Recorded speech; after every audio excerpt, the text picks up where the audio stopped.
Hey, hello there, and welcome to yet another video from 100% Motorcycles. Today I'm here talking to you about my array of leathers that I use on my bike, and really just trying to talk to you a little bit more about how I moved on from my first set of leathers to my one-piece leathers. Also, you're able to use both of these leathers on track, but I want to kind of talk to you about the differences and also some things to look out for and the reason why I changed my leathers. At the same time, we've also got my back plate with me as well, so I want to talk to you about that one, and we're going to kind of cover all of it. So let's start off with my first set of leathers that I bought. So these leathers I don't actually wear anymore. They've actually come out of the attic. They've been stored away as I stopped using them for quite some time now. There's a couple of reasons why I've done that, so let's go through and show you why. First of all, I'm going to talk to you about the jacket. So these two-piece leathers are RST leathers. The bit that is good about them is they do zip all the way around, so I can use them for track days. The bit that kind of went wrong with these leathers more than anything else, I did have an accident. I did have an off. It was a low side at about 30 miles an hour, so it wasn't dramatic. A couple of scuff marks that you do see on them and a couple of war wounds, but quite frankly nothing that dramatic. The reason why I really stopped using these was around fitment. So going back a few years ago, I lost a couple of stone, which has all gone back on again. But a couple of years ago, lost a few stone. I went to our local leather repair lady down in Plymouth, and I basically got her to alter and change both the trousers and the jacket. Unfortunately, my love of chocolate and cakes then came in, and all the weight came back on again, and these basically didn't fit me properly. So it was not exactly the right thing to do. It wasn't until I then started to dive into some leathers that really fit me that I realised quite how bad and how restrictive these were. So kind of things that I want to make you aware of and be careful of. First of all, looking at arms and looking fitment around arms. So I had the whole chest area remodelled, and because of that, what I was finding, my movement and my ability on the bike and to be able to lean over was really being impacted. Just being able to go down into the race position wasn't working for me because these didn't fit. When you look at the ends of these as well, how they actually do up in the end of them, compare that to the new ones, lovely and flexible and stretchy, works and is so much more comfortable on the new ones comparison to the old ones. Trying to use that with your gloves just really didn't work. If we move to looking at the trousers, you'll notice knee sliders basically haven't really got any action on them at all. There's a good reason for that. I spent probably 6-7 years trying to get the knee down while wearing these leathers. What I hadn't realised is the stretch panels don't stretch. These stretch panels have gone hard. What they really needed, they needed to be replaced. They needed to have some work done on them. The moment I bought my new leathers, literally within 3 sessions, knee straight down, straight away. It was just that I was able to move in these trousers, or move in the one piece, where I couldn't in the trousers and also the leathers. So I'm trying to paint a bit of a bad picture about these leathers, but there really are some good bits that I want you to be aware of.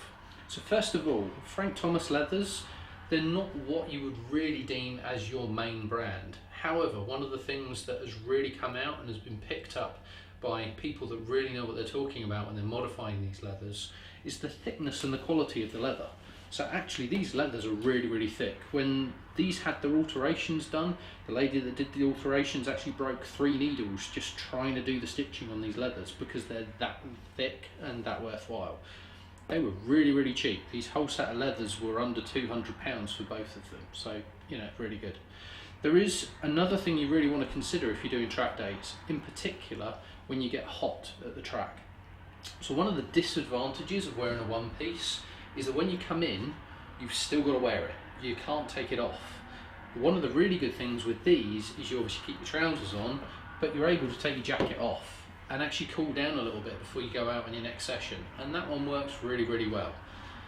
The bit that I did kind of find with these is you do need to be a little bit careful around all your protection areas. So we do need to make sure we do it. If we look at the insides of this, we can see there's no area for putting a back plate within this particular jacket itself. You have to make sure you're wearing your own separate back plate. It's not included, as it will be as we get over here. What we were seeing is the shoulder pads are good. We were seeing that the arm was okay, but it didn't really extend down the arm that well. It actually gets quite thin quite quickly as we go down the arm, which is a real concern if we were actually coming off and having an accident on that arm. Similar kind of thing I was finding on the legs. So when we actually come here, nothing on the hip. There's nothing really there. That's leather, but there's no actual hip protection there. This area on the knee actually caused a problem because they tightened up so much that what I was finding is the back of the knee was actually restricting the blood flow on my leg, and I was getting to the point where I was getting numb toes because I couldn't actually get the blood going down to my toes. But again, this whole area isn't really giving me the protection that I was after, but the leather is quite thick. So what I would say to you here is 2-piece or 1-piece. Make sure that you're looking at the right protection zones. Also think about your riding the way that you are, and think about if you're going on track, would you want to take that jacket off or would you want to stay in your 1-piece as you move forward? For me, I've actually found moving to the 1-piece has been fantastic. I'm going to move these to one side for a minute. What I am going to do is pick up on my back plate. So if you've seen the other video that was done by Jimbo, what you will have noticed is his back plate also had a chest panel as well. I don't actually have that, I'm just literally using the back plate. I'm a great believer in the force field body armour. I find it absolutely fantastic. Had this one for years. Every single time I put it on, it absolutely moulds to my body. Whether it was in the 2-piece or in the 1-piece, really, really good. I find it very comfortable and very easy to fit. And it really hugs my body, and as you can see, very, very long, so it's really good for covering all of your spine. Should you have any offs, you make sure you cover it. Moving on to the 1-piece. So love this. The moment that this went on, just loved it from the off. It just fitted me entirely. If you've actually seen the earlier video as well that we did about the gloves, you will notice that this is RST leathers. I have the RST gloves, so a little bit of brand loyalty there. But immediately when I put it on, everything was protected, everything felt right. I could sit and go and sit on a motorbike, which is the key thing you need to do when you're buying motorbike leathers. I could tuck into the race position and it just felt comfortable, everything fitted. The bit that you also need to be careful on is when you're looking at arms and legs, and when you're making sure you're doing your fitting, you obviously need the protection. Huge amount of protection on the arms here. You really feel like that elbow is being completely cradled when you've got this on. But most importantly, what it doesn't do is rotate or spin around my arm. It's tight enough so it stays there, but it's not that bad that you start finding it's loose and it's spinning. As I mentioned, end of the arm, really great with your glove, really great with going onto my wrist. So I'm finding as I'm bending and flexing my wrist, it's not digging in me and not hurting. Shoulder protection, big beefy shoulder protection, really happy with that one. So again, if anything's going to happen here on these RST Pro series, you know that you're going to be protected with what you've got there.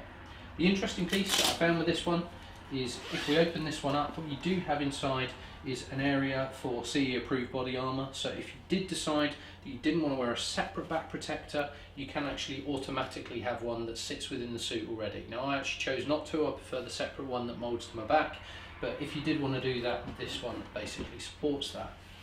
If we then start considering and looking at whole leg areas, we can again see that the protection we have around the knee is really solid. We've got a huge, great protection area, and also when we come down to looking at the whole front of your leg, you know that you're protected, you know you're there.